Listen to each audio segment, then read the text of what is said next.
Hello students, next topic that we are going to read in this chapter is to find error in the measurement of any given physical quantity. अब अच्छा एक चीज़ सबसे ज़्यादा important ध्यान रखनी है कि एरर मतलब गलतियाँ, और आपकी गलतियाँ कभी भी सब्ट्रैक्ट नहीं होती, दे आर ऑलवेज एडेड। ठीक है, ये चीज़ ध्यान रखना जब क्वेश्चन अपन सॉल्व करेंगे। अब सपोज मुझे इस बोर्ड की लेंथ निकालनी है, ठीक है। Remember one thing, whenever experiments are performed, the scientist or whosoever is performing the experiment, they do not restrict or confine themselves to a single observation. वो कई सारे observation निकालते हैं, फिर क्या करते हैं, उन सारे observation का mean value निकालते हैं और फिर वही डेटा हमारे सामने पेश किया जाता है। एक पर क्यों नहीं टिकते हैं? If they are staying only at one observation, that will not be true. तो accuracy और precision खत्म हो जाता है observation का, ठीक है। तो ये आप हमेशा ध्यान देना। Suppose मुझे इस बोर्ड की लेंथ निकालनी है।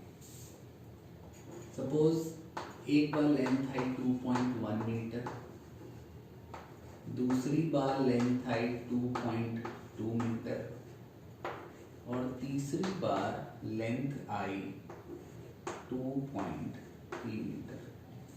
ये तीन वैल्यूज आई मेरे पास। सबसे पहले आपको क्या करना है, एवरेज निकालना है। क्या करना है? एवरेज। एवरेज लेंथ, एवरेज के ऊपर ऐसा बार लगा देते हैं। एवरेज किसने बोला, कैसे निकालोगे? Sum of all the values divided by the number of values. 2.1 plus 2.2 plus 2.3 divided by 3.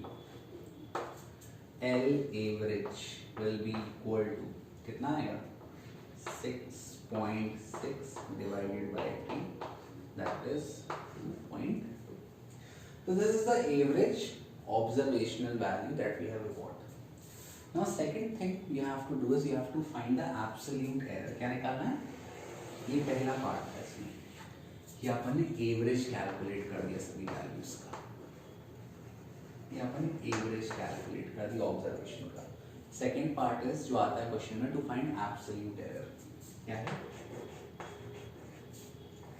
Absolute error, जिसको अपन डेटा से रिप्रेजेंट करते हैं। अब एब्सोल्यूट एरर अपन इन सभी लेंथ में निकालेंगे, L1 में, L2 में और L3 में। और कैसे निकालेंगे? जो हमारी एवरेज वैल्यू आई है उसमें से हम L1, L2 और L3 को माइनस करेंगे और पाएंगे कि हर डेटा में कितना एरर है। तो data L1 will be equal to जो आपकी मीन या एवरेज वैल्यू माइनस जो आपने वैल्यू मेजर की 2.2। कितना एरर आ रहा है? 0.1 मीटर। फिर डेटा L2 2.2 माइनस 2.2, कितना एरर आया? 0। ध्यान रखना ऐसी वैल्यूज आएंगी यहाँ पे एरर 0 आएगा। लास्ट, अगर ऐसी कोई भी वैल्यू नहीं आती है जहाँ पे आपका एरर 0 है, एब्सोल्यूट वाले की बात कर रहा हूँ, मतलब आप कहीं गलत कर रहे हो। लास्ट 2.2 माइनस 2.3 कितना है एब्सोल्यूट एरर?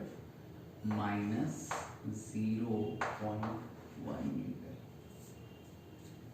ठीक, ये आपका हर क्वांटिटी में एब्सोल्यूट एरर आ गया। अब इसके बाद क्वेश्चन पूछता है calculate the mean absolute error. क्या पूछेगा? कैलकुलेट द, बहुत सिंपल है, सिंपल मैथ है, मीन एब्सोल्यूट एरर। अब मीन का मतलब आप समझ गए ना, मीन मतलब एवरेज। अच्छा, अब ध्यान, मैंने क्या बोला? एरर, गलतियां हमेशा ऐड होती हैं, सब्ट्रैक्ट नहीं होती हैं। यहाँ पे जब अपन एवरेज निकालेंगे तो आपको ये जो माइनस है इसको माइनस नहीं लेना है, आपको क्या लेना है? प्लस। तो जो मीन एब्सोल्यूट एरर आएगा वो आप कैसे निकालोगे? Mean absolute error will be equal to, देख लो आप सारी values, data L1 plus data L2 plus data L3 divided by 3, 0.1 plus 0 plus, अब इसमें ऐसा मॉड लगा दो, मॉड मतलब वैल्यू आपको क्या लेनी है, पॉजिटिव लेनी है। ध्यान रखना कभी भी नेगेटिव मत ले लेना, वरना वो सबट्रैक्ट होकर 0 हो जाएगा, आपका आंसर 0 आ जाएगा। 0 आंसर नहीं है, ठीक है, ध्यान रखना ये चीज़, गलती हमेशा ऐड होती है। कितना आया बताइए, 0.2 बाई 3, करो उसको डिवाइड और बताओ कितना आएगा answer. I am waiting for your answer. तो इसको डिवाइड करने पे आपका आएगा 0.066, ऐसे जाता आएगा 7 तक, तो मैं इसको लिख देता हूँ 0.07, 2 डेसिमल प्लेस से अपने को लिखना है, ठीक है। तो ये हो गया मीन एब्सोल्यूट एरर। अच्छा, मीन एब्सोल्यूट एरर, तो उसमें लिखूंगा डेटा एल बार, डेटा एल बार, डेटा एल, ये आपका आ गया मीन एब्सोल्यूट एरर, ठीक है। अब इसके बाद आपसे पूछेगा कि कैलकुलेट द रिलेटिव एरर, क्या पूछेगा, calculate the relative error.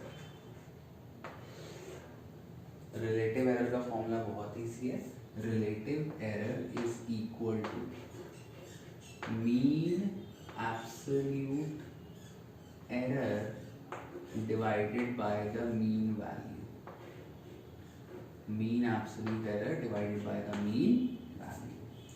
mean absolute error कितना है, 0.07 divided by the mean value, mean value कितना है 2.2। चलो डिवाइड करो इसको, let's divide it।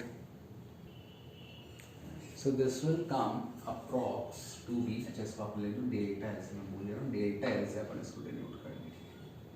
So delta L will be equal to 0.03। Is it clear? This is the relative error। अब किसी ने पूछा कि भैया परसेंटेज एरर कितना है, परसेंटेज एरर, तो परसेंटेज एरर कैसे निकालना है, जो भी आपका रिलेटिव एरर है उसमें 100 मल्टीप्लाई कर दो, तो दिस इज 0.03 मल्टीप्लाइड बाय 100%, तो ये आ जाएगा 3%। तो this is the percentage error. एकदम स्टेप बाय स्टेप जाना, कुछ अलग नहीं करना। नाउ लास्ट पार्ट इज, अब किसी ने पूछ लिया what is the true value, ठीक है। अब ट्रू वैल्यू जो आपको देनी है that is in terms of 2 things. True value, true value या तो अपन एब्सोल्यूट एरर के टर्म्स में, mean absolute error, sorry, true value अपन मीन एब्सोल्यूट एरर के टर्म्स में डिफाइन कर सकते हैं, या तो परसेंटेज एरर के टर्म्स में डिफाइन कर सकते हैं।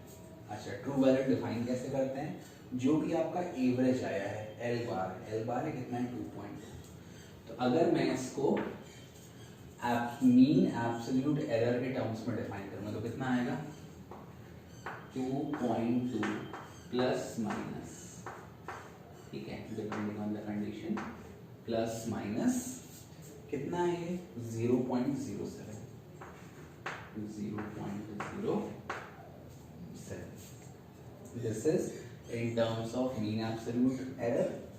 और अगर परसेंटेज के टर्म्स में पूछ लिया तो 2.2 प्लस माइनस 3%। तो these are the things that you have to remember. फिर से इसको कैसे करना है, सबसे पहले जितने भी ऑब्जर्वेशन उसका एवरेज निकाल लो, फिर अपने को निकालना है एब्सोल्यूट एरर। एब्सोल्यूट एरर कैसे निकालते हैं, जो भी एवरेज है उसमें से अपनी ऑब्जर्वेशन को माइनस करते जाओ। फिर निकालना है mean absolute error. Mean absolute error कैसे निकालना है, जो भी एब्सोल्यूट एरर है उनका एवरेज ले लो, नाम ही है मीन, ठीक, एवरेज आ गया। उसके बाद निकालना है रिलेटिव एरर। रिलेटिव एरर कैसे निकालना है, जो भी आपका मीन एब्सोल्यूट एरर है उसको आप डिवाइड कर दो एवरेज वैल्यू से, that is the mean absolute error. फिर निकालना है परसेंटेज एरर। परसेंटेज एरर कैसे निकालना है, जो कि रिलेटिव एरर है उसको 100 से मल्टीप्लाई कर दो, तो ये आपका आ गया परसेंटेज एरर। और लास्ट बचा ट्रू वैल्यू। दो टर्म्स में आप लिख सकते हो, या तो आप मीन एब्सोल्यूट एरर के टर्म्स में लिख सकते हो, या तो आप परसेंटेज एरर के टर्म्स में लिख सकते हो। So this value 2.2 plus minus 0.07 is in terms of mean absolute error, whereas 2.2 plus minus 3% is in terms of percentage error. Okay.